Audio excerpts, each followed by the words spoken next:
നമസ്കാരം, സിറ്റി ന്യൂസിലേക്ക് സ്വാഗതം. അലക്ഷ്യമായ മാലിന്യ നിക്ഷേപത്തിന് കൺസ്യൂമർ ഫയർവർക്സ് എന്ന സ്ഥാപനത്തിന് പിഴ ചുമത്തി ജില്ലാ എൻഫോഴ്സ്മെന്റ് സ്ക്വാഡ് വേങ്ങാട് പഞ്ചായത്തിൽ നടത്തിയ പരിശോധനയിലാണ് പടക്കപ്പെട്ടികൾ, പ്ലാസ്റ്റിക് കവറുകൾ, ഉപയോഗശൂന്യമായ പഴയ പടക്കങ്ങൾ എന്നിവ ഭക്ഷണ അവശിഷ്ടങ്ങളോടൊപ്പം പഴയ ചാക്കുകളിൽ കെട്ടി സ്ഥാപനത്തിന്റെ പിറകിലുള്ള സ്ഥലത്ത് തള്ളിയ നിലയിൽ കണ്ടെത്തിയത്.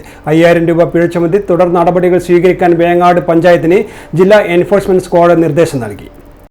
തദ്ദേശ സ്വയംഭരണ വകുപ്പിന്റെ ജില്ലാ എൻഫോഴ്സ്മെന്റ് സ്ക്വാഡ് വേങ്ങാട് പഞ്ചായത്തിൽ നടത്തിയ പരിശോധനയിലാണ് അലക്ഷ്യമായ മാലിന്യ നിക്ഷേപത്തിന് കൺസ്യൂമർ ഫയർവർക്സ് എന്ന സ്ഥാപനത്തിന് പിഴ ചുമത്തിയത്.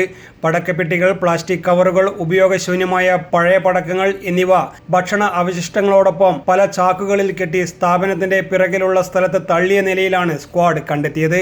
5000 രൂപ പിഴ ചുമത്തി തുടർ നടപടികൾ സ്വീകരിക്കാൻ വേങ്ങാട് ഗ്രാമപഞ്ചായത്തിന് ജില്ലാ എൻഫോഴ്സ്മെന്റ് സ്ക്വാഡ് നിർദ്ദേശം നൽകി.